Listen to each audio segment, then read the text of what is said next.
Yes, and I think there was more than one. I think it's been several times in my life. I felt that um, when I was getting married, I felt that this was the person that I was supposed to be with. And, I don't know how we found each other or how our lives all kind of merges. It's like a movie. I think of my life as like a movie. There's people you meet over here and over there, and then at some point, in the movie they all converge and they meet, and that's like how life is. But that's how I see it. But Do you have my any? birth of my son. Yeah. The birth of my son was, I felt a real presence the day I baptized him. And what does the presence feel like? For me, at those times, comfort, security. I knew I wasn't alone, and no matter what would come, love, but not in the kind of way that's a human love expression.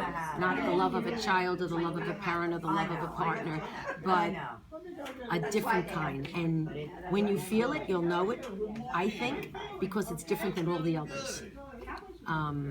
But also, I was ill a few years ago. I had a serious illness, and during that time, I talked to him a lot then.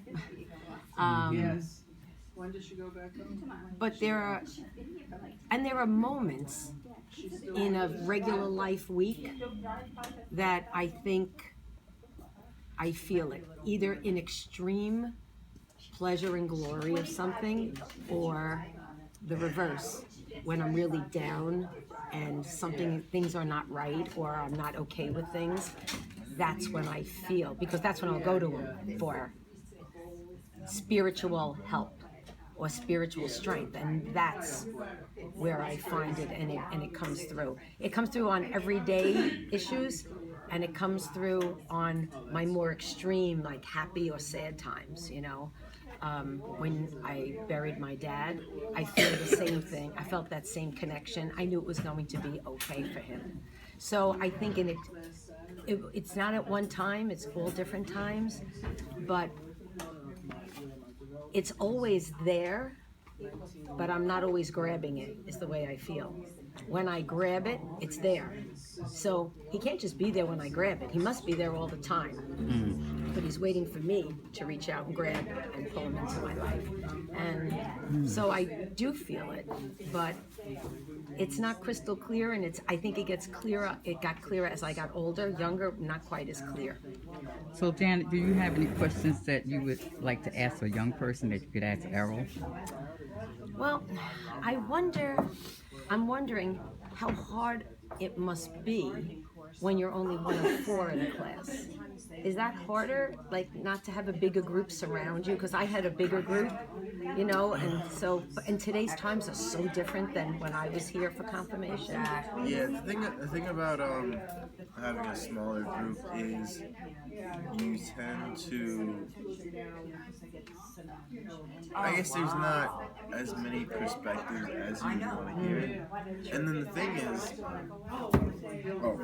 it also depends on the person, because if you're a very social person, then you would want more people to be around. But if you're not, then it'd be fine. So I guess for me, being a social person, I would like more people to, a bigger group bigger group support, of people to be there. But I mean, it's depending on how people learn, and the thing is the way it's also being taught. If it's being taught in a way of interest, to the overall group, if a group is being taught in a certain way that they like, then they're gonna learn it. And the thing is, it shouldn't be forced upon knowledge. It should be wanting to learn knowledge, because when we want to learn how to use our phones, we go and look at it forcefully. I mean, without being forced. But then here, if parents are pushing us to come to learn this, kids are rebellious. They're not gonna really want to learn.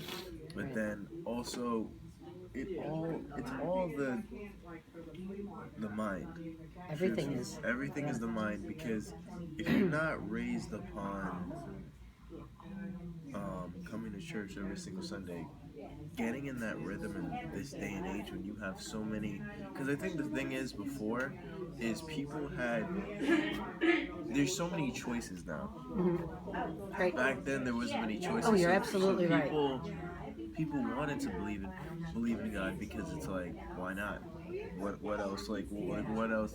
So I think now that people have the option to believe in this, believe in that, think about this, look at that, instead of having just one thing to go to, which is why that also leads into dictatorships. Oh yeah, Dictators yeah. believe that, like, if we try to create a democracy, then this will be ruined because people won't believe in this and this won't happen. Yeah, so it's all broken down in that sense, but So I should be more like a dictator, huh? No. yeah, No. but then at the same time, that's gonna create. See, the problem is the rebellion, right? Which I guess in your sense, for a believer, would be like the devil, right? Yeah. Or any darkness kind Or of yeah, things. yeah. So not when it comes to not believing, it's a very, I don't know. It's like one of those things where you're not gonna get everybody at this point. You're not gonna get everybody, but trying to increase it, there are ways to increase it, and that is also, which is what you guys are doing with the youth groups. The youth groups really help kids believe, because when you're a kid and you believe in something, it's just like a kid that believes in Santa. Right. Like truthfully believes in Santa and the Tooth Fairy and stuff like that. If you start them from young believing that they're real things, they're gonna truly believe it. If you start with a kid believing in church like you, it was like first nature. It's like a kid also playing basketball from young. That's all he knows. He's like, I play basketball every single day. Right. This is what I know, and it's fun, right? Basketball and believing in church can be the same thing, where if it's fun as a kid and it's something that you get occupied with, it ends up turning into your lifestyle, and then turning church and believing. Once it's turned into your lifestyle, there's no getting it out because you're still a believer coming on to like many years. So now you were saying that there are ways to make it more attractive to young people. What are some of those ideas that you have? Well, making it attractive to young people, I would think it would be more people, getting more people, and I think making.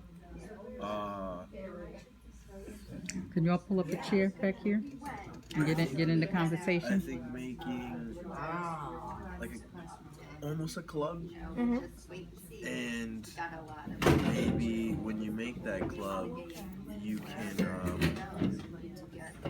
just have like help these kids out with some situations that they're going through that would make them believe that, hey, that was actually an act of God. You know what I mean? Like hear their situations in life, and then you would be like, oh, okay. You could respond to that You need. would respond to that, because sometimes if you don't respond to that need and you just teach them like in Psalm 25, this, and that every single time, Psalm 36. We would have to live the word in order for them to believe in it. Yeah, Absolutely. that's the thing. And the thing is, it's hard to, and it also depends on the type of people. You have to also know the group of people that you're teaching, because that breaks down into teaching as well.